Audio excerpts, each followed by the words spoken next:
Hey everybody, welcome back to SketchCraft Live. I'm Rob Duenas. Joining me is Brandon, Lead Heavy James. Hi, Brandon. Hi.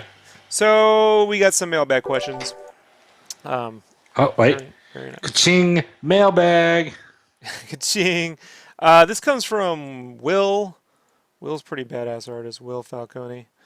Rob, sick video. I did the speed paint here. The speed video of this particular up here under Digiscapes, speed paint 11. Hmm. And he goes, sick video, badass environment, landscapes and environments are my weakness. I want to get better at them. Any recommendations? Reference paint or just lay out rough concepts and go from there? Did I use a gradient on the sky when I laid down my first colors? So forth and so forth. So I thought I'd kind of give some basic landscape tips. Right here, we can all go through it because I'm not typing that out. Uh, Right. so first things first, I like to work out, zoomed out a little bit when I'm first laying in ideas. Probably this is what, 25%? Right here, around this size, maybe even this far out when I'm sketching ideas in. So you'll see sometimes on the videos when I'm doing speed videos, you're like, Rob, why is it so tiny? Well, because you can cover a lot of area quickly. Hmm. I actually do draw and paint a little bit differently now, so I gotta kind of not show you how I did this one so much as I could say how you should be doing this moving forward. Um, I tend to work in grayscale now, and then use gradient maps to add the color in. Sometimes when I'm working really fast, I don't have a chance, like this particular one. This sky right here is actually just painted in. Like it's actually airbrushed in right here. It's a piece I just blocked in and then locked the transparency and just painted those colors in based off a photo I took when the sun was setting. So I already knew, oh, that'll be purpley, that'll be orange, that'll be cream. So let me guys show you something really here. So the thing about landscapes are, more than anything else I can recommend, is don't get all too caught up on noodling the shit out of little details, like zooming in here, all the way in here, and going in and making certain every little Crevice. grain of grass is perfect. Now you're gonna find that there's these things called foliage brushes you can get on the internet. It'll be like, get a grass brush, get a leaf brush, get a whatever. One, you can make your own brushes. It's irrelevant. Two, I subscribe to the idea that the more realistic you try to make this, the weirder and less realistic it gets, or the flatter it gets. You sit here and paint forever, you're not going to see that shit. When you add grass brushes, it just looks like a grass brush. That's the problem. I find with landscapes, it's better to get the mood or the emotion of the piece down. You really want to paint with light and you want to set a tone, an emotion, a feeling. In this case, I wanted this cool, relaxing waters. I wanted this water coming off screen. I like this blue going into a cavern. I just made up this fucking little cabin thing here. That looked kind of cool. I wanted a cool sunset. I added the bonsai because, why not? It's not even like very well drawn. It really isn't much of anything. It's just a But squiggly. there's a mood to it. Yeah, and that's really the heart of it. And I know Will does some pretty cool photorealistic like illustrations. Everything's got textures and it's really well airbrushed and rendered. And you can do that. I will say it won't make a better piece.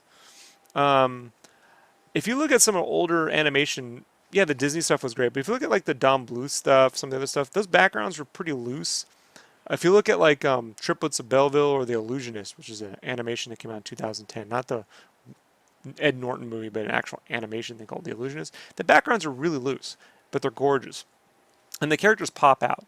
So you really got to focus on the way light hits. It's easier to see that in black and white, where you can kind of start to create a light source and whatnot. I would tend to work in black and white, and even here, like I did this one 3 years ago, if you can believe that.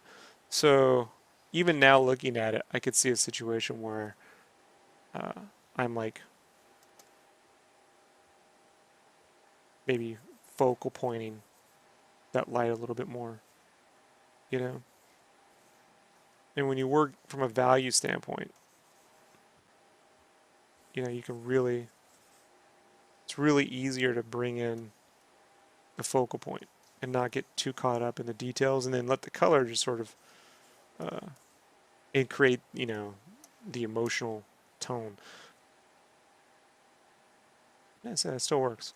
So, also don't get too crazy with brushes. I mostly use my hard brush. My painter brush is Mushi. which is just a hard brush with shape dynamics turned on. Sometimes I have these things which ran around the internet a while ago. These are the ones with they have the Game of Thrones names. These are kind of popular. You know, they have some textures and stuff, and they can be pretty cool. I think I did that. I used that to do this right here to get this little scratchy look. But it's really about impressionism when it comes to detail, rather than trying to airbrush the living shit out of this. And time yourself. I think with these I gave myself 20 minutes in terms of the black and white, and like 20 minutes in color. Another thing you can do is to get started. This is one of the first ones I ever did. This is all just color sampling. There's no black and white here. And if you look at that compared to, let me go over to case in point. Yeah,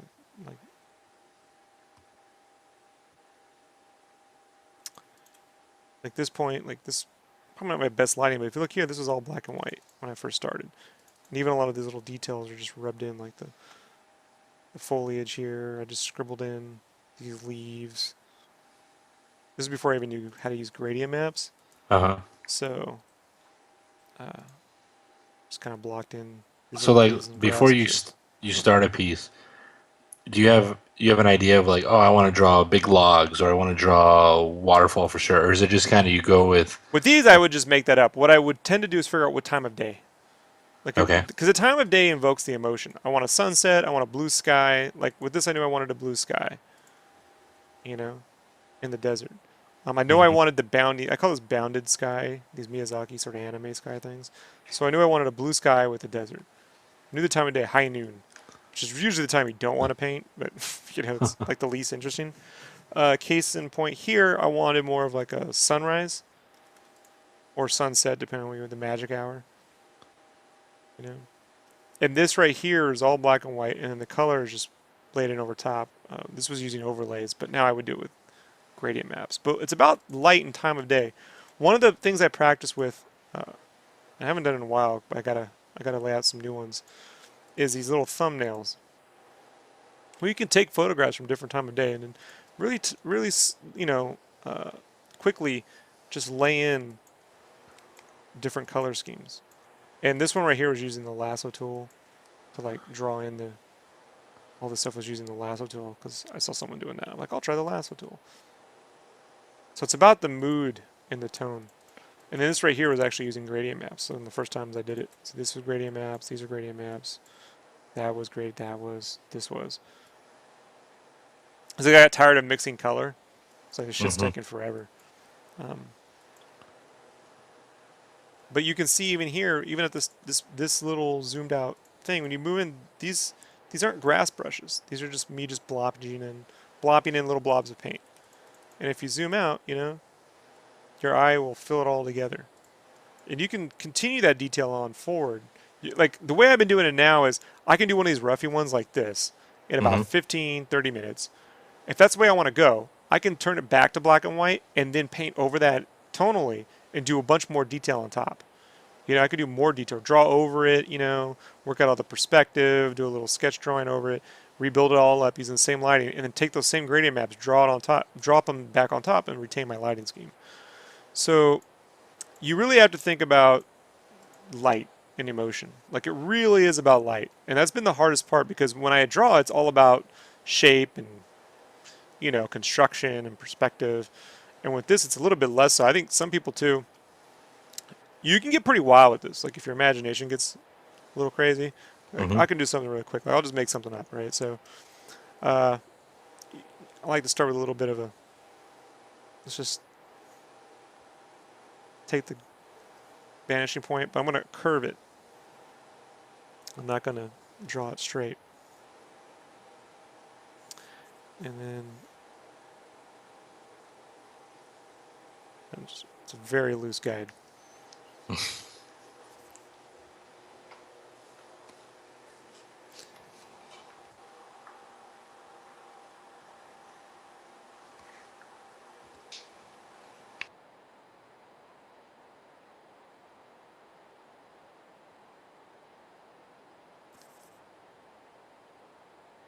So from here, you can have this island kind of swoop pick here, put something in the foreground. Maybe a guy could be standing up here. He's got his little pole, his little island or something. And it's all going back to the little vanishing point. You know, so there's a silhouette. From there, you just work out the time of day. You know, you could turn on that light really quick and just figure out if you want it to be. If it's a bright sky, it'd be white in the sky. If it's a, you know, setting sun. Purples and No, no, blues. all black and white, dude. I'm Oh, thinking about the way oh, light falls right now. gotcha. Okay. See, I don't worry about the color. Oh, right. You used to paint with color. Now it's Yeah, black it's and white. about worrying about Right. where the light falls when you first start. You know, like there, that would be the sun coming up right there, and then I can quickly, you know, just start to build the shapes up based on where the light would hit the shapes and these rocks. Everywhere the sun touches.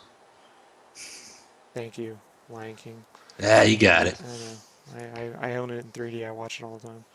Nice. Yeah. So like, there's one way to do the lighting. You know, you could say if it's time of day is the middle of the afternoon, then, you know, I'll fill that in and turn that down to like just maybe 15%.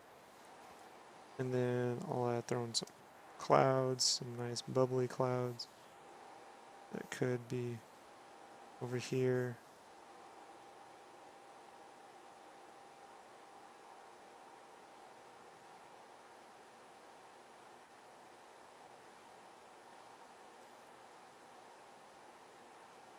And then I know it's going to be a little bit more saturated up at top. Gets to be a bit of a darker blue up there.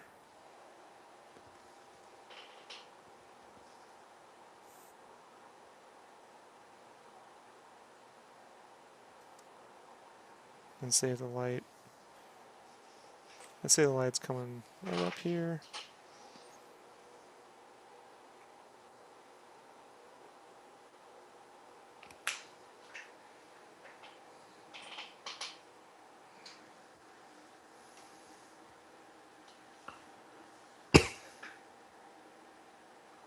What's the ratio? Like what's the size here that you're Well, this is what's funny. Some people, you know, they go, well, is that 1280 by whatever? The way I settled on this ratio was based on selling prints. So I like to sell these little landscape prints that equal, the minimum I can do is 4 by 12, 4 inches by 12 inches. okay. So it's based on the minimum of 4 by 12 and then every ratio that works out from there. So it'd be It's ultra 8 widescreen. by It's almost like 70 millimeter in a way, you know? yeah, that's what I'm thinking. That it has that classic film look, especially with the black borders, top and bottom. You got that widescreen, Yeah. which I know was on purpose. I know you didn't just accidentally put bars at top and bottom, but When it would print without bars because you don't need it. But on the computer, it looks better. hmm. What was some of the other questions he had about it? He's just showing how like I start out and stuff. So I'm just very quickly just like this is basically it. So you come out with the time of day you want, and you can just quickly in black and white work out the shadows and the shadow casting. You really want to take your time with shadow casting. The way this hits this and falls off all the light is 90% of your work. Honestly, 90%. 90% of the work. Oh wow, 10% is drawing trees and colors and all that. It all the all comes down to the miscellaneous light. stuff. Everything, yeah. Figuring out the lighting is the single most important phase of doing landscapes. Period. Um, any other specific questions? Reference. Take a lot of photos. Always, if you have a camera on you at all times, take photos. You can go on the internet, start doing, type in sunset, midnight, whatever you want to do. You can do that. But I find too that nature looks the best when I'm walking down the street. So you got a photo with you. Like I just went hiking today. Took a few photos of the way the light hits this bowl in the valley. So it's like all dark and there's this little pool of light, that works in there. So I would do that. Um, always go with the rough concept. Time yourself. It's all about timing. Give yourself. To do a concept, you shouldn't spend more than an hour. I mean, think about if you were in an art department and you had to turn in, how many of these a day would you be expected to turn in 8 hours? 8 good Right. concepts. How much would you want to see? If you were hiring an artist, how many concepts would you want to see in one day if you were paying them $25 an hour to work?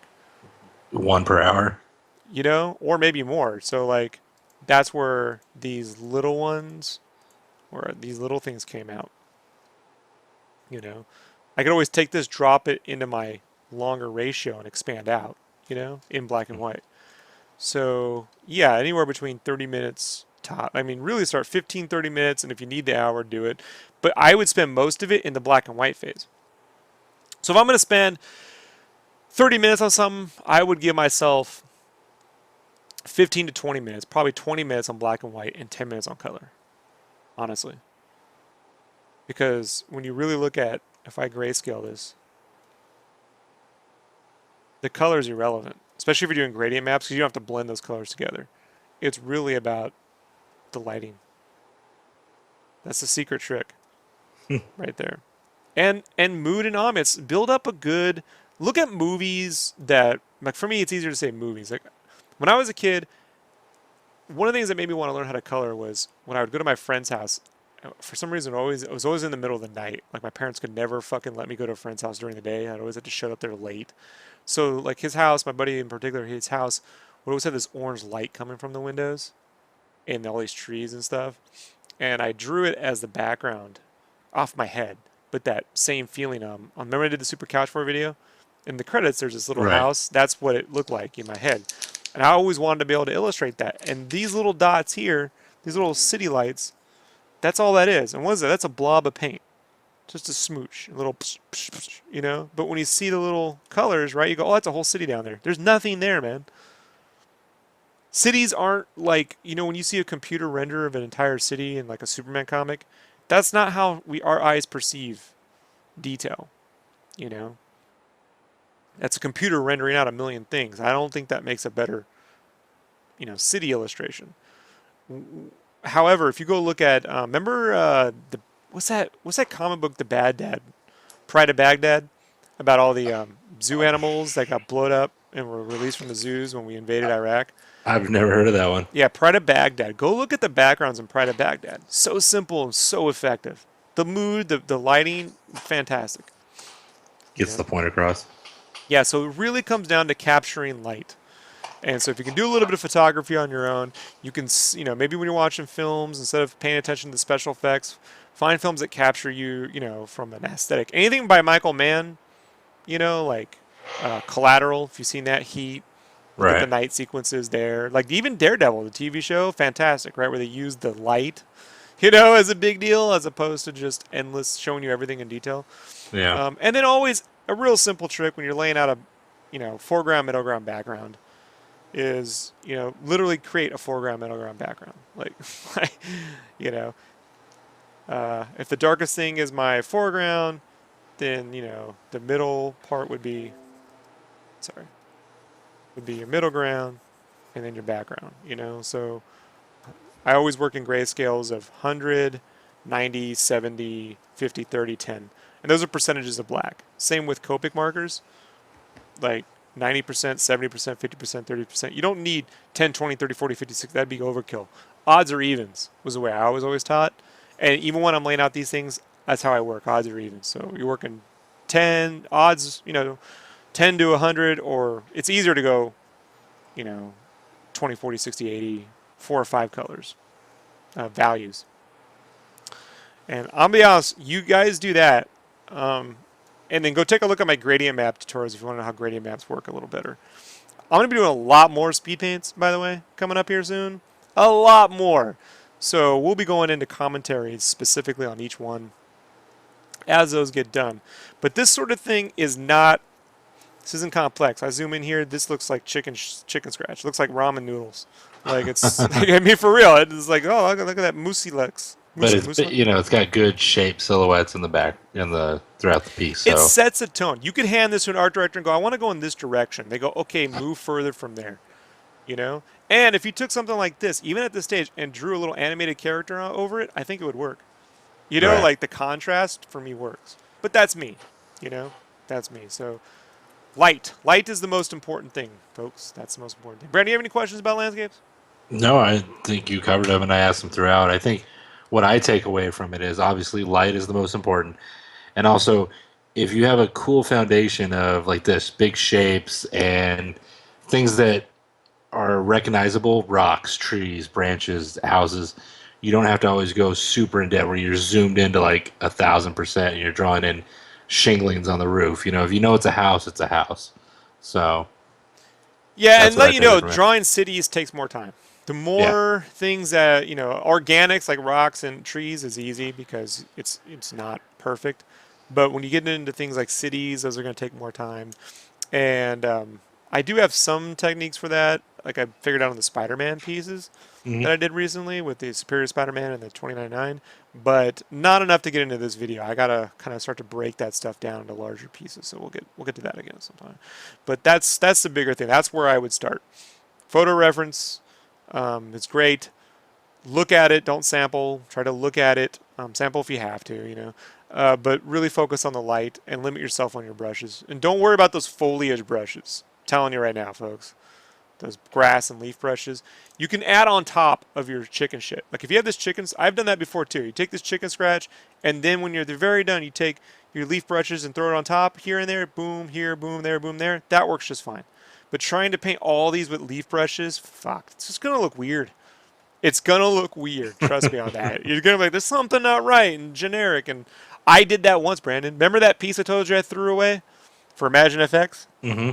That's what I did. I used the foliage brushes because I tried to make what they were doing, and I hated it. I threw it away. One of the few pieces of art I've deleted permanently. I don't even have a picture of it. So it doesn't work. It doesn't work. All right, Brandon, where can people find you on the internet? You can find me on Instagram, Twitter, or Facebook at Lead Heavy. That's Lead Heavy. And as always, folks, you can find me here on SketchCraft, painting every day, drawing every day. I will see you on the next SketchCraft Live. Talk later. Bye.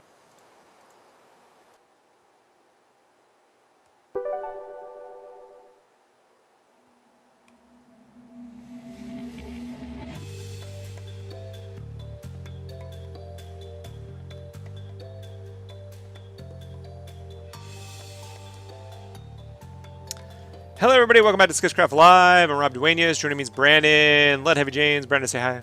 Hi. Alrighty. So, what are we doing today? What are we doing today?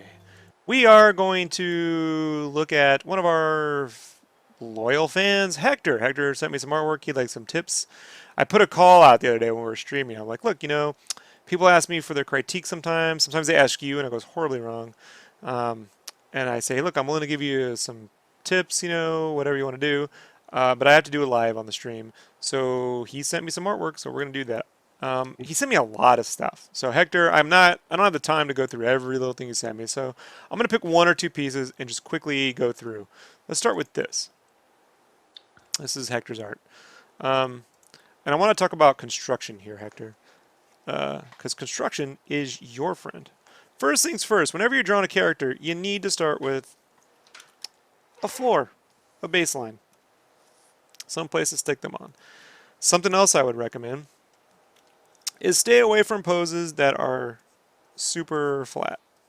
We never want to work in flat. We want to work in 3/4. So much so uh, that I was not allowed to even animate front or side poses when I learned 2D animation. I was only allowed to animate anything in 3/4. Walk cycles, everything. So the first thing I would say is for a pose like this, character design, you have to turn the character. You have to turn the character. You have to know your construction shapes. Here I sort of feel like you started that and then your mind pushed it to a flat pose. But if we just break this construction down and we continue to draw through these construction lines. That's one of the first things you told me too when you started helping me was 3/4. Like, no, you wouldn't let me draw any more straight on faces poses. Every headshot that I did had to be 3/4. I Yep. remember. I remember that. You're like, no, no. If you're gonna draw a headshot, it has to be 3/4. Have to turn it. And here, even then, you're trying to turn the hand so you can see it flatly. Hmm. Foreshortening is your friend.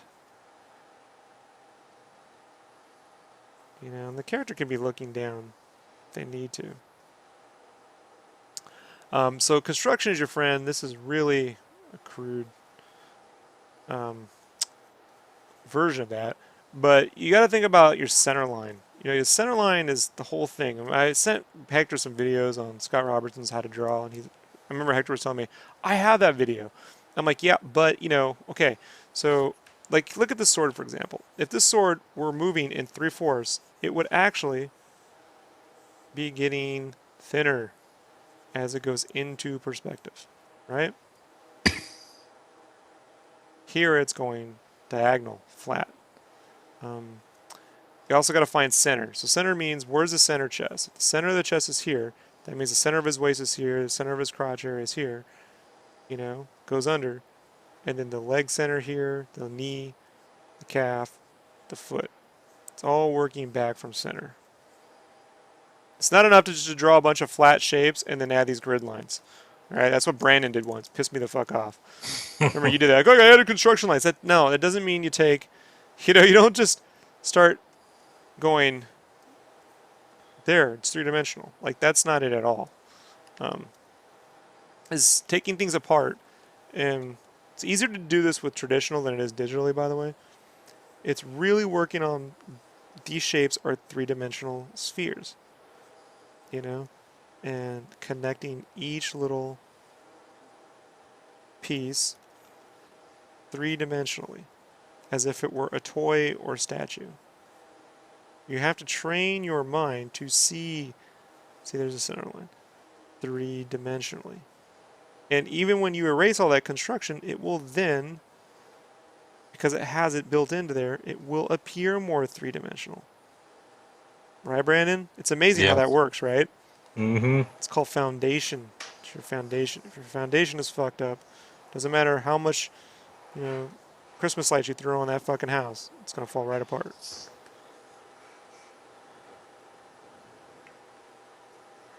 And then as you draw gloves or items, they go right over that. You know, they go right over that. They go over the gauntlets would go over and they would follow the form. Form follows function. You know, if you had a blade, the blade would match, you know, the curvature of the arm, come down this way, so forth. If you know, if he has a little tunic, that tunic needs to go over. Here, kind of like it's flat. This is kind of like lumps. Even this little tunic would have, you know, some basic, big, you know, construction blocks going into it. You know, that's the hardest part. Training your mind to do this. It takes years. Years. I cannot stress this enough, folks. It takes years. Anybody who says if you buy their Patreon video and you're going to learn fucking perspective in a couple hours is a fucking liar. Period. Any of these art schools that say we're going to teach you an 11-week course, you're going to learn perspective is a liar. You're going to learn about perspective. Doesn't mean you're going to learn it. It takes years. Brandon, how long does it take? Years. Years. Hard, you know, and it's not that it's hard, it's that you have to train your mind. It's actually incredibly fucking simple. It's so simple, you'll find it funny when people don't want to do it. You're like, actually, it's not hard at all. You know, like if I come here and start to work in like my own anatomy shapes that I've built for myself over the years, I can come here and go, oh wow, that would go here. And I can come and build some packs, and those packs, they would be 3-dimensional. And these are a lot of these shapes are what I actually build. You've seen this, Brandon. I build the shapes and then print those out and then draw all those details on the shapes Right. in ink. You've seen that. Like a lot of times, I'm like, all right, this knee pad, yeah, it's good enough. You know, big blob Right. circle, As and I'll long just as go like the this. I'll just go like this. Look, it's good. You know, and invert it. Be like, all right, cool. I'll just draw over that because I have the shape. You know, right. You have the silhouette. I have a silhouette that's built in, and my mind is seeing it 3-dimensionally. A lot of the stuff I do now is shorthand because I can see it. I can see the matrix code, folks. Like this hand here. You hold a sword up. You would never turn your hand like that, right? So, you know, if it's going to be where this leans more this way, you have to then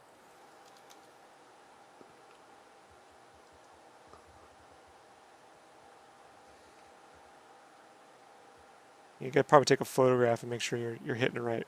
But I just know that this isn't right, you know, because it needs to go back. It needs to come back this way, so you see his thumb here. His arm would probably be receding. If it's leaning across, you know, like that little, that's a Final Fantasy VII pose where it's leaning on one shoulder, and I believe it's going back. So, you know, if it's going back, you're going to see the palm of the hand this way, and the thumb in the inside. This construction is the single most important thing. I mean, I can go through 100 pieces here. Like if I bring up, this is what I'm teaching Brandon how to do every fucking day. Mm-hmm. Like if I come through some of your examples here, And Knight. I know Hector made a good question when he was like, "Well, how do I turn, you know, perspective shapes into characters?" You know, uh, that's a really good question, Hector. Like, my thing is if you understood them, you wouldn't need to ask that question. Like there comes a point where, well, once you understand it, like you know that, you know, like this were brought into and worked into three-dimensional shapes that were actually following perspective. This would come this way. This would come here. You have to start breaking these things down. Take photos of all your toys or statues and just trace over them digitally or print them out low opacity and rebuild the construction shapes, you know, and redraw all these things three-dimensionally. And make sure that, you know, helps to have a ground plane, by the way, when you're drawing. I've seen Brandon do that, to just randomly fucking draw shit. Got to start with the floor, so you know. Stop yawning. You see, I know you're tired. Deal with Sorry. it. Yeah. See, you got to start with the ground plane. See how much easier it is to throw things on that plane when there's a floor going on here? And the other perspective line is here off camera. So now I know that I can work this floor plane up, and then when I go to do this, I know that it's above the horizon line in perspective. And then I can come over here and turn this more in a way that is three-dimensional. You can even bring this up. Little advice about drawing characters, folks. Try not to mirror hands too much. Something humans, we don't, hold your hands up in the exact same position in the air. We don't do that. Yet we draw that all the time. Like, if you hold your hands up like Spider-Man when he's doing that, like it's something we don't do. Our hands are always, one is doing one thing and the other is doing another. So you learn this. I'm doing it right Yeah, now. yeah, it's an amazing little trick, right? I learned this in 2D animation, right? Some of the first things the Disney guys figured out back in the day was that you can't mirror, don't mirror your hands. You know, people don't do it. They, you know, if you got a character that's like this, and they got their hand out this way, and then you're also like this way, we don't do that. You know, we just don't. You'll probably have your hand down over here, and one out this way.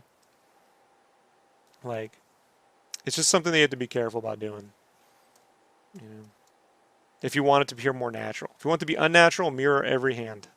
But even here, like with this ground floor, see this fire here, Hector? If you take this and then just in perspective, kind of work out the base construction of where this fire would go, just the lines of where they would fall here on the plane, then you can come up and just blotch in, you know, work out the fire in perspective, following those little lines. And see how much more dynamic that is versus that little piece of fire, right? Construction is your friend. I've been thinking hard about how to, something else too, like this, that's bugging the shit out of me. Where is that? Folks, basic construction. If it's above the horizon line, you're going to see underneath it. Okay? If it's below the horizon line, you're going to see on top. That applies to everything. So see, this is below the horizon line, so we see on top of the foot. His knee is arching closer towards, so it's fine, we can see there. But right around here, we're going to hit center mass, and we're going to start to see under. So here now we're seeing the under of his chest, we're seeing the under of his arm. Mm-hmm. So, you know, you got to be a little careful about this waistline that you don't pinch your characters in the right. Sometimes they can, if he's really crouching, you can do this, but you have to be careful. At some point, it needs to needs to bend. You know, yeah, I would take that one hand, and then if he's doing a little shaman dances, this one needs to come up. So, so Hector, I'm telling you right now. Listen to that again and again and again. Sit down, start taking photographs of statues. Stop drawing things. Take photographs of statues, take photographs of toys, take photographs of anything that has some really nice construction to it, and break all the shapes down in construction. Really break them down. Like, learn to fall in love with those shapes. Learn to build those shapes up. Get it so you understand everything about that. Make it so you could take a character and rotate them. You know, they're this way, they're standing, and then, you know, they're doing the little side thing, fine. And then there's the back side, and then there's the straight back. I mean, I can animate this shit if I needed to by hand, the rotations, you know? Could sit down there and flip through it because I spent 3 years doing just construction. 3 years. We weren't allowed to draw even faces, man. Every character looked like this. You know, every character was more like that because we were always drawing. We were never allowed to draw this. We always had to draw this way. So I had one instructor that at least was adamant about that because he actually trained at CalArts. So, you know, maybe take some intro to Maya if you haven't used 3D. But I think Hector knew 3D. But you gotta learn this, man. You have to train your mind. If your mind can't see it, then I can't. I can only imbue so much. You know, I could tell you about all the muscles, the way they connect. Right? We can come in here and go, oh, this muscle connects to this muscle. But you want to know something? It's still just a flat fucking drawing at the end of the day, and you're not going to see improvement. Your characters won't appear more 3D until you start to see 3D, you know, and you start to draw three-dimensionally. And even in the most basic, if you look at like Sean Galloway, his characters are incredibly simple, but they're very three-dimensional, right? Right. So, you know, that three-dimensional thing makes a big difference. So I hope that helped. Brandon, you have anything you want to add to that? Since First you're off, I think it's awesome that Hector is willing to put his art out there because a lot of people be like, oh, take a look at my art. And you're like, okay, but I'm gonna put it online. People are like, whoa, never mind. They get scared off by it. So, kudos to him for actually willing to have his art critiqued online for hundreds of people, thousands of people to see. So that's cool.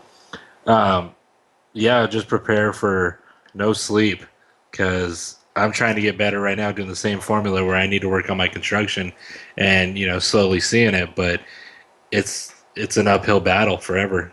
It's not something that's just gonna be like bam, you got it.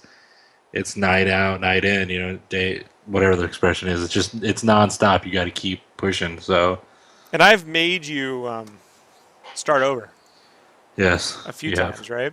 Hmm.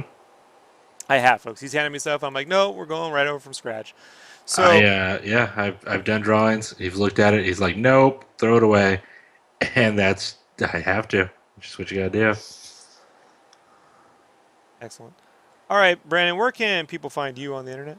You can find me on Instagram, Facebook, or Twitter at Lead Heavy, Lead Heavy. Awesome. As always, folks, you can find me here at sketchcraft.com. Big props to Hector for taking the big leap and saying, hey, can you look at my stuff and not tell me not, don't worry about how perfect I am. How can I get better? I'm being honest, man. If you really do it, Hector, and you're really trying, kick me some drawings. I'll come back and be like, no, try it this way, try it that way. I'm not going to draw for you like I don't draw for Brandon, but there is a point where if you really like, if you just grab, like I have the manga spawn toy and you photograph it, take those photos with your iPhone, put them in Photoshop, whatever, turn the opacity low, and start to really work the construction out. And then also follow those Scott Robertson things once a week. Sit down for an hour and just really practice, basic horizon line drawing, basic shape design, cube, cone, sphere. And don't worry about drawing Spider-Man or making characters right now. And you commit to that for 12 months. I mean, I guarantee you're gonna see an improvement. I mean, right now, Brandon, I'd say in the last 3 months, Hmm. it's a little easier because you got me here. Fucking nope, nope, nope, nope, nope. But we've seen more improvement in the last 3 months, I think, or even the last month than your last 7 years. Yeah. To the point where people at Com were like, "Hey, you know what I mean? Wow, Brandon, it's working. And, you know, maybe they don't like that. You know? So I recommend everyone to please stick with it, folks. Don't give up. Uh, this can all be learned. That's what I'm trying to say. So if you have any other questions, leave them in the comments below. Share the videos. Email me. rob@sketchcraft.com is the email. You can always hit me up on Instagram at sketchcraft. Brandon at Lead Heavy Art, Instagram, all that good stuff. Talk to you later. Bye.